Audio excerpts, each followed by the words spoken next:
လွန်ခဲ့တဲ့နှစ်ပေါင်းများစွာကနခွန်စဝွန်ခရိုင်ရဲ့တောနက်ကြီးထဲမှာလူသူမသိအောင်ဝတ်ဖုံးနေတဲ့တန်ရောက်ပူရီလို့ခေါ်တဲ့မြို့ဟောင်းကြီးတစ်မြို့ရှိခဲ့ပါတယ်။ဒီမြို့ကိုအုပ်ချုပ်သူကတော့ရုပ်ရည်အလွန်ချောမောလှပသလိုစိတ်တက်လဲခိုင်မာပြတ်သားတဲ့မင်းသမီးတီမိုင်းပဲဖြစ်ပါတယ်။မင်းသမီးရဲ့အလှသတင်းဟာတပြည်လုံးနေမကပဲအနီးအနားကတိုင်းပြည်တွေအထိပါကြော်ကြားလွန်းလို့မင်းသားအပေါင်းကတနက်ဆွဲဖြစ်နေကြရပါတယ်။ဒီနေ့မှာတော့မထင်မှတ်ပဲကမ်ဖိန်ဖက်မြို့ကမင်းသားဖီကျစ်မြို့ကမင်းသားနဲ့နာမည်အတိအကျမသိရတဲ့တတိယမြောက်တိုင်းပြည်က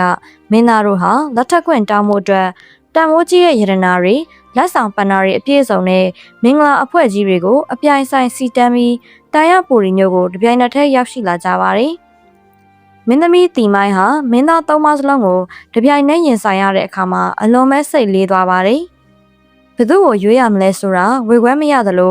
ုတရရောက်ကိုရွေးလိုက်ရင်လေကြံတဲ့မင်းသားတွေနဲ့ရန်ညိုးဖွဲ့ပြီးတိုင်းပြည်မှာသွေးချောင်းစီးတဲ့စစ်ပွဲတွေဖြစ်လာမှာကိုအထူးစိုးရိမ်နေခဲ့ပါတယ်။ဒါကြောင့်မင်းသမီးကညံစင်ပြီးအကြံတစ်ခုထုတ်လိုက်ပါတယ်။အဲ့ဒါကတော့မင်းသားတို့ကျမကိုတကယ်ချစ်တယ်ဆိုရင်ကိုယ့်ရဲ့တိုင်းပြည်ကနေကျမစီကိုလမ်းတစ်ခုစီအရောက်ဖောက်ပေးကြပါ။ဘသူရဲ့လမ်းကအရင်ဆုံးပြီးမလဲ။အဲ့လူနဲ့ပဲကျမလက်ထပ်ပါမယ်လို့ဂရိပေးလိုက်ပါတယ်။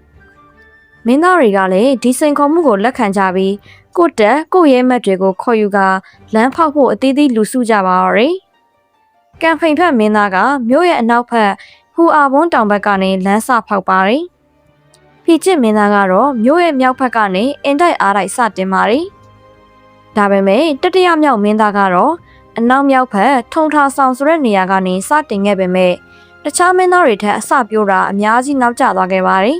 ။သူလမ်းစဖောက်တဲ့အချိန်မှာကျန်တဲ့မင်းသားနှစ်ပါးကလမ်းကိုအတော်လေးခရီးရောက်အောင်ဖောက်ပြီးနေကြပါပြီ။ဒီလိုနဲ့ပြိုင်ပွဲစတင်ပြီးမကြခင်မှာပဲတတိယမင်းသားဟာကျန်တဲ့နှစ်ယောက်ကိုမမီနိုင်တော့မှန်းသိလာတဲ့အခါမှာအလွန်မင်းဝမ်းနဲ့ပူဆွေးသွားပါတော့တယ်။ငါတော့မင်းသမီးနဲ့လက်ထပ်ခွင့်ရတော့မှာမဟုတ်ဘူးလို့တွေးပြီးစိတ်ပြတ်အာရောကသူယူဆောင်လာတဲ့မင်္ဂလာလက်ဆောင်ပစ္စည်းတွေနဲ့မုတ်ပဲသေးရည်စားတွေကိုအဲ့နေရာမှာအကုန်သွန်ပစ်ပြီးလမ်းဖောက်တာကိုလက်လျှော့လိုက်ပါတော့တယ်။အဲ့ဒီနေရာဟာနောက်တစ်ချိန်မှာထုံခနွမ်းဟုသို့မဟုတ်မုတ်ဖိတ်တဲ့ကွင်းလို့အမည်တွင်သွားခဲ့ပါတယ်။ဒါပေမဲ့ဇလန်းကဒီမှာလည်းမပြီးသေးပါဘူး။လမ်းဖောက်နေစေကျန်တဲ့မင်းသားနှစ်ပါးကြားမှာတော့တူးကိုတူးချောင်းမြောင်းကြည့်ရှုပြီးမနာလိုစိတ်တွေနှောက်ယှက်လိုစိတ်တွေကတဖြည်းဖြည်းနဲ့စတင်အမြင့်တွယ်နေပါပြီ။လမ်းဖောက်တာကိုလက်လျှော့လိုက်တဲ့တတိယမင်းသားဟာသူ့မြို့ကိုချက်ချင်းပြန်မသွားသေးပဲကျန်တဲ့မင်းသားနှစ်ပါးရဲ့အခြေအနေကိုဆက်ပြီးစောင့်ကြည့်နေခဲ့ပါတယ်။ကမ်ဖိန်ဖက်မင်းသားနဲ့ဖီချစ်မင်းသားတို့ဟာမင်းသမီးကိုရရှိဖို့အတွက်အစွမ်းကုန်စ조사နေကြပြီးပြိုင်ပွဲကလည်းအလွန်အမင်းအကျိတ်နဲ့ရှိလာပါတယ်။ဒါပေမဲ့ပြိုင်ပွဲပြင်းထန်လာတဲ့အမျှတစ်ဖက်နဲ့တစ်ဖက်အနိုင်မခံခြင်းစိတ်တွေကလည်းတိုးလာပါတယ်။သူတို့ဟာတစ်ဖက်လူဘလောက်ခရီးရောက်နေပြီလဲဆိုတာကိုသိရဖို့အတွက်တရှိုးတွေကိုအပြန်အလှန်ဆဲလို့ကြပါတယ်။တစ်ဖက်ကလမ်းဖောက်တာပုံမြန်နေတာကိုတွေ့လိုက်ရတဲ့အခါမှာတော့မနာလိုစိတ်တွေကပောက်ကွဲထွက်လာပြီးအလုသမားတွေစစ်တီတွေကိုဆဲလို့ခါတစ်ဖက်ရဲ့လမ်းကိုဖျက်ဆီးရာအနှောက်ယှက်ပေးရာတွေစတင်လှုပ်ဆောင်လာကြပါတယ်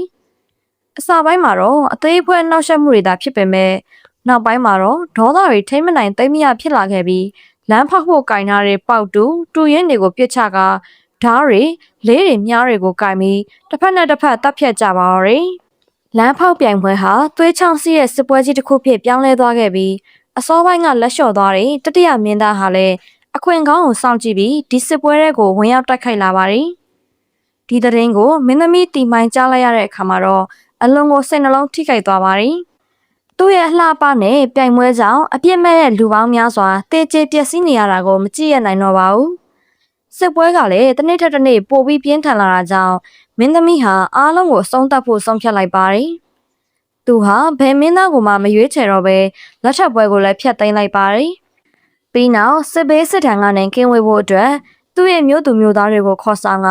တန်ရပူရီမျိုးကနေတတစိတ်စွန့်ခွာပြီးအေးချမ်းတဲ့နေရာအသစ်တစ်ခုစီကိုအမြန်ဆုံးအခြေချဖို့ထွက်ခွာသွားခဲ့ပါတော့တယ်။စစ်မြေပြင်မှာအသေးလဲတိုက်ခိုက်နေကြတဲ့မင်းသားသုံးပါးဟာမင်းသမီးထွက်ပြေးသွားတာကိုလုံးဝမသိရှိကြပါဘူး။သူတို့ရဲ့စစ်သည်တွေအတုံးအယုံတည်ဆုံပြီးအင်အားတွေကုန်ခန်းလိုနေပါဖြစ်လာတဲ့အခါကျမှမင်းသမီးနဲ့မြို့သူမြို့သားတွေမြို့ထဲမှာမရှိကြတော့မှန်းသိလိုက်ရပါတယ်။အဲ့ဒီအချိန်မှာတော့အရာအလုံးကနောက်ကျသွားခဲ့ပါပြီ။သူတို့လိုချင်တက်မှတ်ခဲ့တဲ့မင်းသမီးလည်းမရှိတော့သလို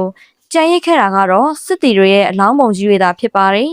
။မင်းသားသုံးပါးစလုံးဟာသူတို့ရဲ့မိုင်မဲမှုအတွက်အလွန်နောင်တရသွားကြပြီးစစ်ပွဲကိုချက်ချင်းရပ်တန့်လိုက်ပါတယ်။သူတို့ဟာတေဆုံးသွားတဲ့စစ်တီတော်တွေကိုအဲ့ဒီမြို့မှာပဲစူပေါင်းမြုပ်နှံပေးခဲ့ကြပြီးကြံရှိရဲ့စစ်တီအငယ်ငယ်ကိုခေါ်ဆောင်ကကိုမြို့ကိုဝမ်းနည်းစွာနဲ့ပြန်သွားကြပါတယ်။ထိုနေ့မှစတင်ကတန်ရပူရီမြို့ဟာလူသူမရှိတဲ့မြို့ပြကြီးဖြစ်သွားခဲ့ပြီးနှစ်ပေါင်းများစွာကြာလာတဲ့အခါမှာတော့တစ်ပင်တွေတောတွေဖုံးလွှမ်းက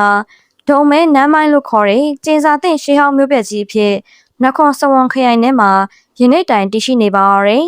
။ဒီဇလန်လေးကတော့အလှအပကြောင့်ဖြစ်ပေါ်လာတဲ့စစ်ပွဲနဲ့ပျက်စီးသွားတဲ့မြို့ဟောင်းတစ်ခုရဲ့ဝမ်းနည်းစရာသမိုင်းကြောင်းတစ်ခုပဲဖြစ်ပါတယ်။ Shine Story မြန်မာကိုကြည့်ရှုအားပေးတဲ့အတွက်ကျေးဇူးတင်ပါတယ်ရှင်။နောက်ထပ်စိတ်ဝင်စားစရာဗီဒီယိုတွေကြည့်ရှုဖို့ channel ကို subscribe လုပ်ထားပေးကြပါအောင်ရှင်။အားလုံးပဲကိုယ်စိတ်နှပြချမ်းသာချမ်းသာကြပါစေရှင်။